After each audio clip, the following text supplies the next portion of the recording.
Hi, ik ben Thomas Singh, beursblog.nl. Ik ga het hebben over Oekraïne en Rusland. En een van de dingen die nu gaande is dat Rusland al een hybride oorlog met de NAVO voert. Wij nog niet met Rusland, Rusland al wel met ons. En we zien dat in het stuk trekken van kabels in de Baltische Zee. We zien het in het bompakketjes versturen per vliegtuig. We zien het in propaganda, het beïnvloeden van de verkiezingen. De bots op social media, aanslagen op wapenfabrieken in vooral Europa, aanslagen op de directieleden van wapenfabrieken in Europa. Dat soort zaken zijn er nu gaande. En we lezen niet alles in de pers, het wordt toch wat stilgehouden, maar er zijn al heel wat dingetjes die Rusland doet om de hybride oorlogsvoering vooral in Europa te voeren. Dan is de vraag, ja, hoe lang gaan we dat dan maar laten plaatsvinden en wanneer wordt er dan ingegrepen? En wordt het niet tijd dat er ingegrepen wordt om die oorlog in Oekraïne gewoon te stoppen? Want het feit is, Rusland is niet sterk genoeg om die oorlog te winnen. Oekraïne is niet sterk genoeg om die Russen uit Oekraïne te gooien. Dus er moet wat gebeuren. En ja, wat dan? Ik las op internet al, ja, de NAVO moet ingezet worden. Nou, dat is niet zomaar gedaan, want op het moment dat je de NAVO inzet, dan zullen India en China mogelijk kiezen voor de kant van Rusland. Want de NAVO wil je wel niet te sterk hebben.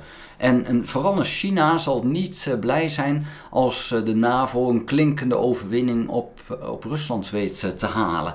Dus voordat je iets doet, moet je al in overleg met China en India. Het feit dat je dat in overleg ingaat, om dus inderdaad met hun te praten over een inzet van een andere partij in Oekraïne, is dat al een signaal naar Rusland toe dat ze misschien toch wat moeten gaan inbinden. Dus het zou op zich niet slecht zijn als de diplomatie die richting al opgaat. Maar wat kan je dan doen? Kijk, een van de dingen die ongelooflijk belangrijk is in de strategie van de NAVO is luchtoverwicht. En dat is nou net hetgene wat Oekraïne niet heeft, maar wat Rusland pertinent ook niet heeft en ook niet kan afdwingen.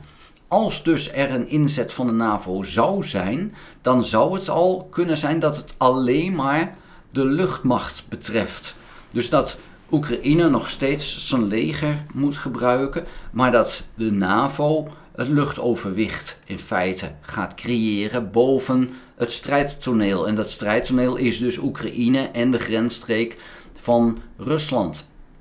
En er moet dan wel helder zijn waarom je de NAVO, of in ieder geval de luchtmacht van de NAVO, inzet. Er moet heel duidelijk zijn, ook naar Rusland toe, maar ook vooral naar India en China toe, dat dit niet gaat om het veroveren van Rusland. Het gaat er puur om, en die oorlog is alleen maar bedoeld om de Russen uit Oekraïne te verdrijven. Meer dan dat niet. Dus geen bezetting van Rusland. Oekraïne zal ook de Koerskregio weer moeten verlaten op dat moment, omdat je daar die strijd niet dan wil voeren. Maar ja, goed, er moet dan wel een inzet zijn van een luchtmacht. En het kan zijn dat India en China de NAVO-luchtmacht te veel vinden, te veel van het goede. Dus dan zou er een andere luchtmacht moeten komen. En dan moet er of één land zeggen van, dan pakken wij dat op. Of er moet een strijdmacht komen die niet onder de NAVO-vlag gaat vliegen in en rond Oekraïne.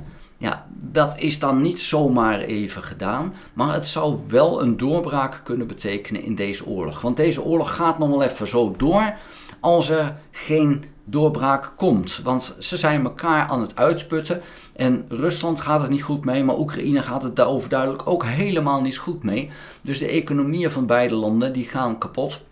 En dan kan je wel zeggen, ja, Rusland is al veel groter, maar Rusland is enorm aan het verarmen op dit moment. Echt, het gaat heel snel en dan kan je wel zeggen, ja, maar Rusland is een rijk land. Ja, maar de bevolking pertinent niet.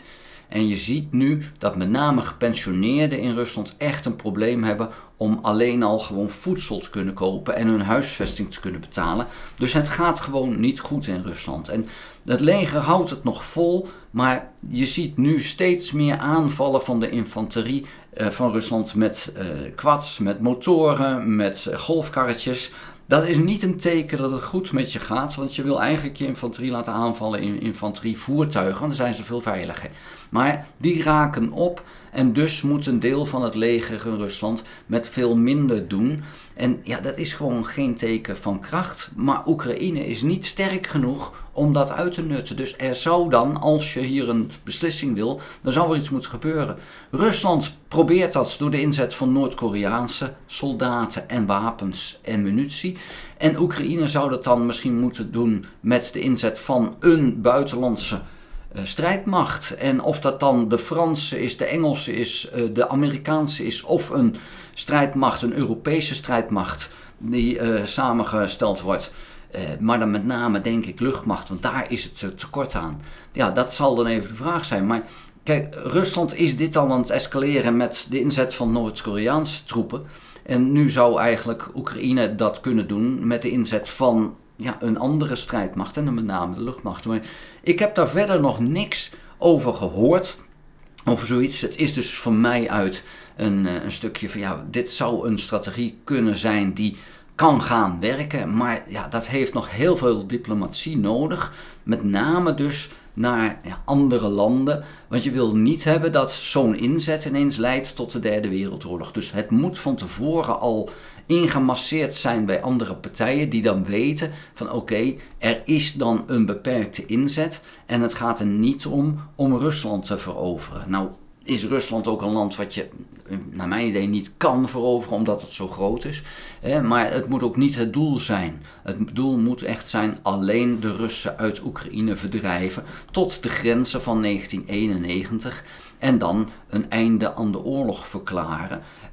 En hopen dat Rusland dan ook zo slim is om dat einde te verklaren. Als Rusland niet zo slim is dan dat, dan gewoon wel de NAVO inzetten en er een einde aan maken voor wat betreft die strijd door Oekraïne deel van de NAVO te laten worden en het dan te zien als zijnde van nu is het een aanval op een NAVO-land en dus een aanval op ons allen. En dan kan Rusland wel harder aangepakt worden. Dat zou een vervelende zaak zijn. Dat is niet iets waar je dan hoopt. Omdat eigenlijk hoop je erop dat als Rusland verdreven is uit Oekraïne, dat de oorlog dan stopt. Ja, het is dan aan Rusland of ze dat doen of niet. Dat is dan een punt. Daar kunnen we gewoon niet voorspellen wat er gebeurt als Rusland dan niet stopt. Maar ik kan me niet indenken dat Rusland dan nog de kracht heeft om door te gaan. Want als ze uit de Oekraïne verdreven zijn, zijn ze in feite hun leger onderhand wel kwijt. Want uit zichzelf willen ze niet weg. Dus ik denk niet dat Rusland op dat moment dan nog de kracht heeft om nog echt een oorlog voort te zetten. En dan is het beter om voor de vrede te gaan. Maar Oekraïne zal dan wel direct lid van de NAVO moeten worden om te voorkomen dat Rusland het over 2, 3, 4, 6 jaar weer probeert. Daar wil ik het voor nu bij laten. Vond je de video interessant? Geef een duim. Heb je nog geen abonnement op dit kanaal? Abonneer je dan. Druk dan ook op het belletje. Krijg je notificaties als ik een volgende video gemaakt heb. Ga ook naar www.beursbox.nl. Schrijf daarin op de gratis nieuwsbrief. Dank voor het kijken. Houdoe!